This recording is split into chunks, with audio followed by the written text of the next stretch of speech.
वो मोदी जी का लाडला है, वो मोदी जी के लाडलों का लाडला है, लेकिन पकड़ा जाता है चद्दर चुराते हुए। जी हां, भारतीय जनता पार्टी वाले कहते हैं ना, पार्टी विद डिफरेंस, चाल चरित्र और चेहरा। तो इन दोनों की को चरितार्थ करने का काम जिस नेता ने किया है, आज वो दिखाने जा रहा हूं आपको। तस्वीरों के साथ देखिए और हालत क्या हो गई। जब पकड़ा गया रंगे हाथों तो बेचारे का चेहरा देखने लायक था। यही नहीं, अभी एक मामला निकल कर आया है जिसमें ये पता करने की कोशिश की गई रिपोर्ट के जरिए कि मिस इंफॉर्मेशन, जिसे फेक न्यूज भी कह सकते हैं, फेक तरीके से दूसरों के बयान को गलत तरीके से रखने वाला कौन है वो। तो ज्यादातर 61% बीजेपी के नेताओं ने सिर्फ झूठ परोसा है मिस इंफॉर्मेशन के जरिए, और ये खुल्लम खुल्ला होता रहा। क्यों? क्योंकि इस देश की मीडिया ने पहले ही तय कर लिया कि जब बीजेपी के नेता कह रहे होंगे तो सच ही होगा, लेकिन वो सारा का सारा झूठ था। बहुत बुरी हालत हो गई है, दिखाऊंगा। यही नहीं, मंत्री जी तो बनाए गए लेकिन मंत्री जी पे बोलना तक नहीं आता।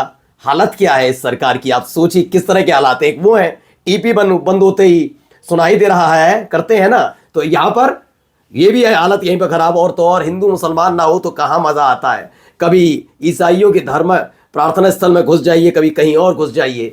कहां कहां हुई बुलडोजर वाली कार्रवाई वो तो दिखाऊंगा ही।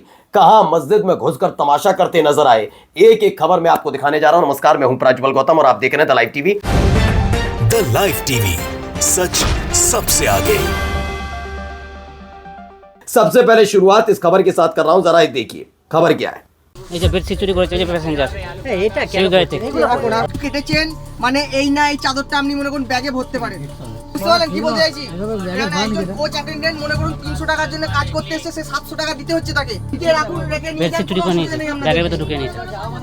এটা ওনার বুঝতে পারছেন, 300 টাকার কাজ করে 700 টাকা দিয়ে চলে যাচ্ছে। तो कौन है ये? हुगली से बीजेपी के लीगल सेल के लीडर हैं, नाम है मिन्मय मजूमदार। ये पकड़े गए हैं ट्रेन से बेडशीट यानी चादरें चुराते हुए।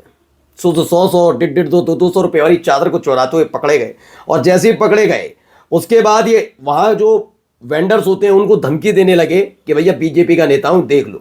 भारतीय जनता पार्टी का नेता होने के नाते ये चाहते हैं कि इनको चादर चुराने का अधिकार मिल जाए, उसको आंखें दिखाएं, डराएं, धमकाएं, बताएं।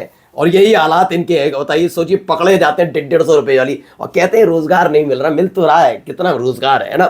अब आते हैं एक बहुत महत्वपूर्ण खबर निकली, political miss information in 2025, who were the peddlers and beneficiaries.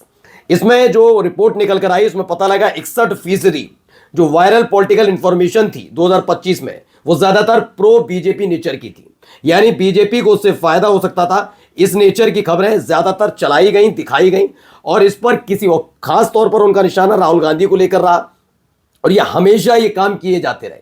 इसमें पूरा का पूरा नेचर निकल कर आया कि बीजेपी के पक्ष में विपक्ष को बदनाम करने के लिए गलत खबरें गुमराह करने के लिए परोसी गई। वो याद है आपको, आलू इधर से डालो उधर से सोना निकालो। राहुल गांधी ने कहा था उतना कट करके चलाया गया। और सोचिए, बीजेपी का एक बड़ा नेता जो आजकल सांसद है संबित पात्रा, वो कोट करते थे हर जगह न्यूज चैनल बैठकर, लेकिन न्यूज चैनल के बड़े बड़े पत्रकारों को शर्म तक नहीं थी कि वो रोके और कहे कि संबित पात्रा तुम झूठ बोल रहे हो। रोक भी नहीं पाए, वो उसमें हंसते थे, इटलाते थे, खिलखिलाते थे। अब आइए जरा इनको भी जरा सुनिए क्या कह रहे हैं। मोहन बेगन, ईस्ट बंगाल, मोहम्मदन। तो स्पोर्ट्स मिनिस्टर हैं मोहन बगैन सब कुछ बोल दिया, लेकिन जो नाम है वही नहीं बोल पाए। Major football clubs of India की बात हो रही थी, स्पोर्ट्स मिनिस्टर थे जिनको नाम प्रोनाउंस करना था, लेकिन बेचारे क्या करें।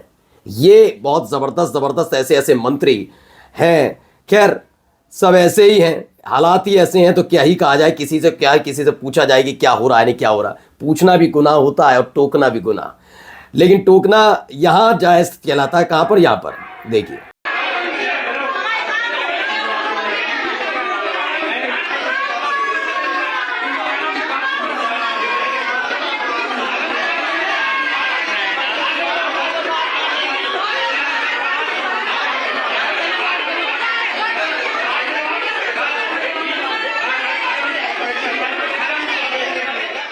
तो ईसाई धार्मिक प्रार्थना सभा में एक भीड़ का घुसना, धर्मांतरण का आरोप लगाना, ये पहला मामला नहीं है।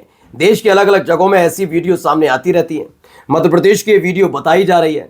जिला प्रशासन भी तो है, लेकिन इनका क्या करना है कि भीड़ को इन्फॉर्मेशन जिला प्रशासन को दे देंगे और वो कार्रवाई करेंगे, तो दिहाड़ी कैसे बनेगी। दिहाड़ी के लिए आपको तमाशा करना होगा, वीडियो सर्कुलेट करनी होगी, जनता को बताना होगा कि हम ही हैं जो हिंदू राष्ट्र का सपना पूरा करेंगे और हिंदूवादी संगठन। वो बात अलग है, अंकिता भंडारी वाला मामला हो उस पर, या फिर वो कुलदीप सिंह सेंगर वाला मामला हो, उसमें हिंदू वाला मसला नजर आता। क्यों? क्योंकि दूसरा पक्ष जो आरोपी है वो ज्यादातर बीजेपी के नेता निकलते हैं। इन्हें सारा का सारा हिंदूवाद दिखाना है, किस पर? ईसाइयों पर, मुसलमानों पर। उसके अलावा कहते हैं और जो करना है करते रहे, है ना, शर्म नहीं आती। अब आइए ये क्या कह रहे हैं जरा सुनिए पहले। आली गांव में जो बुलडोज़र चला उसमें पूरे जीवन भर की जो जमा पूंजी है वो पूरी तरीके से बर्बाद हो गई।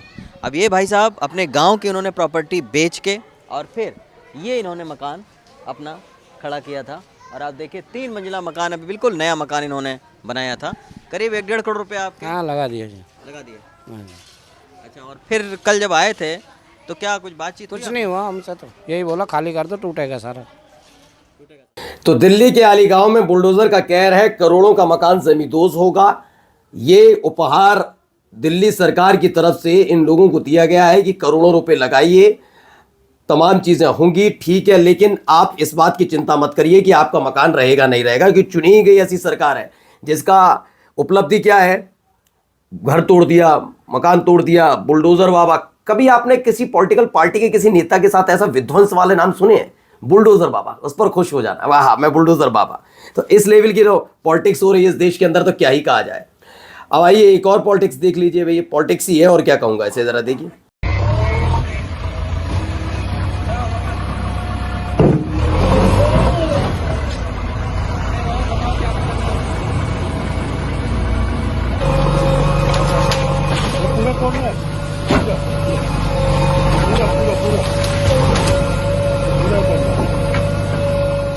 तो एक खबर निकल कर आई है छत्तीसगढ़ के करवदा से, शिवली वैली है, एक मस्जिद जिसे इलीगल डिक्लेयर किया गया और उसके बाद उसे गिरा दिया बिरसा मुंडा।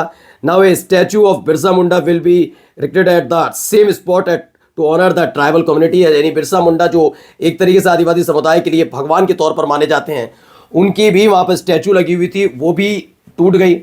लेकिन फर्क कैसे पड़ेगा? किसी को फर्क पड़ता नहीं, फर्क नहीं पड़ना चाहिए, बाकी सब चंगा सी चल रहा है, ठीक है। अब आइए जरा सुनिए, भाषा शैली सुनिएगा इनकी। लाल किले के सामने जो आतंकवादी घटना, जो कायराना हरकत इन लोगों ने की, उसमें जो जिन लोगों का बलिदान चला गया वो बेचारे निर्दोष थे। और वो जिस मस्जिद में रुका, उस मस्जिद का मैंने कोर्ट से ऑर्डर कराया। मैं लगातार उसे गिरवाने के लिए संघर्षशील था, हूं और रहूंगा। कौन है ये प्रीत सिरोही हैं, कहते हैं कि ये कर दूंगा वो मस्जिद और ये तमाम चीजें। प्रीत सिरोही पिटीशन फैज इलाही मस्जिद जो है उसमें कोर्ट में जाकर कह रहे हैं कि मैं उस मस्जिद को गिरा कर मानूंगा, ये होगा वो होगा, तमाम चीजें आप समझ सकते हैं। इस सब की चीजों के लिए है क्या कोर्ट कभी जाओगे अंकिता भंडारी के लिए? नहीं, सारा का सारा जोर मैंने जो कहा आपसे मुसलमानों के लिए है ना, सारा जोर उन्हीं पर दिखता है। और यहां पर भी देख लो, ये भी जोर यहां पर भी मुसलमानों पर ही।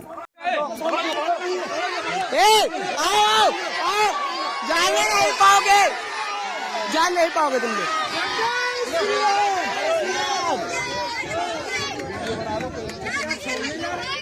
आरक्षण जो है अभी खत्म होगा तुम्हारा। जाने नहीं देना आप लोग, जान नहीं देना, जान नहीं देना, जान नहीं देना। पकड़ो पकड़ो पकड़ो, मारो मारो मारो मारो, बंद करो, पकड़ो जाओ, पकड़ो इनका। देखिए क्या हो रहा है, उत्तर प्रदेश का उन्नाव है, वीएचपी और बजरंग दल का प्रोटेस्ट चल रहा था, क्रिश्चियन प्रेयर्स, वही जो मैंने अभी आपको दिखाई थी वही। उसमें जब पुलिस वहां पर पहुंचती है तो वहां पे उनके सामने सब तमाशा हो रहा होता है। खास तौर पर कहा जाता है इन्हें जाने नहीं देना, गंदी गंदी गालियां दी जाती हैं और ये सब पुलिस के सामने होता है। लेकिन पुलिस तो पुलिस है, करे ही क्या। उत्पातियों को जब इजाजत ही दे रखी है तो क्या ही कहा जाए। अब जरा सुनिए गौरव भाई की बातें सुनिए, हमारे गौरव भाटिया जी हैं। कांग्रेस की प्रवक्ता कह रही थी पटकनी थी।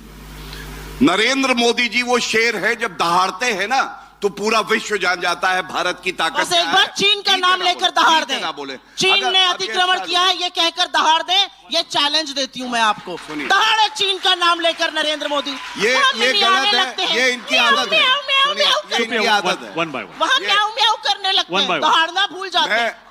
मैं हमेशा वहां म्याऊं म्याऊं करने लगते हैं और इस पर और भड़क गया मेरा भाई। खैर जो भी है, लेकिन जाते जाते एक खबर जरा यहाँ पर भी देखिए। वन्य जीव संरक्षण की बात होती, लेकिन यहाँ क्या है, यहाँ कोई संरक्षण की बात नहीं होगी। मैंने कहा ना, सारे नीति नियम इन्हीं लोगों के लिए है, गरीब आदिवासियों के लिए हैं, सबके लिए। अब देखिए, ये सब भाजपा विधायक के सामने हो रहा है, खुद इसको बढ़ावा दे रहे हैं, ये अपराध नहीं माना जाएगा। बस अपराध क्यों नहीं? क्योंकि बीजेपी विधायक है, बीजेपी के नेता है, इनके लिए कोई अपराध नहीं है। बाकी सारा मुसलमान ईसाई सारे के सारे देश के लिए आफत है। क्यों?